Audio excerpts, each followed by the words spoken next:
High friends, welcome to யாஷிகர்.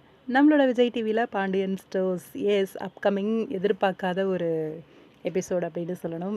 Thangamayil pregnant அப்படிங்கிற மாதிரி. தங்கமயில் வேண்டாம் அப்படின்னு சொல்லி வீட்டை விட்டு கூட்டிகிட்டு போய் அவங்க அம்மா வீட்டில் கூப்பிட்டு போய் விட்டார். ஆனால் அங்கே வந்து ப்ரெக்னென்சி கிட் வாங்கி செக் பண்ணுறாங்க. தங்கமயில் டேட் தள்ளி போகுது அப்படின்னு சொல்லி பார்த்தா 2 கோடு வந்திருக்கு. ரொம்பவே ஹாப்பியாக சந்தோஷமாக வீட்டில் சொல்கிறாங்க. டக்குன்னு பேக்கை தூக்கிட்டு வந்து இதான் சாக்குன்னு வீட்டுக்கு கூட்டிகிட்டு வந்துட்டாங்க தங்கமயில. பாண்டியன் ஸ்டோர்ஸ் வாரிசை வந்து சுமந்துட்டுருக்கா அப்படின்னு சொல்லி. இங்கே மயிலோட புருஷனுக்குமே சந்தோஷம்தான். அவரோட முகத்துலேயும் நல்ல ஒரு சிரிப்பு தெரியுது பார்க்கும்போதே. அப்பா, தங்கமயிலோட பிரச்சனை தீர்ந்துருச்சுடா, தங்கமயிலுக்கு இனிமே புருஷன்ட்ட இருந்து ப்ராப்ளம் இருக்காது அப்படிங்கிற மாதிரி, ஏன்னா ஏற்றுக்குவார் அப்படின்ற மாதிரி இந்த ஒரு ட்ராக் வந்திருக்கு அப்படின்ட்டு. அப்கமிங் குழலி, நம்மளோட மீனா, இவங்களோட ட்ராக்லாம் வேறு வருது.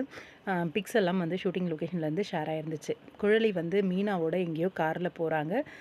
அந்த ஒரு பிக் வந்து ரீசெண்டாக ஷேர் ஆச்சு. அதே மாதிரி சக்தி அவரோட சேர்ந்து நம்மளோட குழலி வந்து ரீசெண்டாக ஒரு பிக் வந்து போஸ்ட் பண்ணியிருந்தாங்க.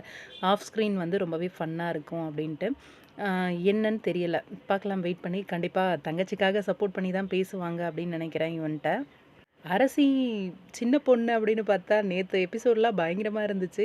கதற விட்டாங்க இங்கே அவங்க புருஷனை. ரொம்பவே ஃபன்னாக போயிட்டுருக்கு. பார்க்கலாம், வெயிட் பண்ணி.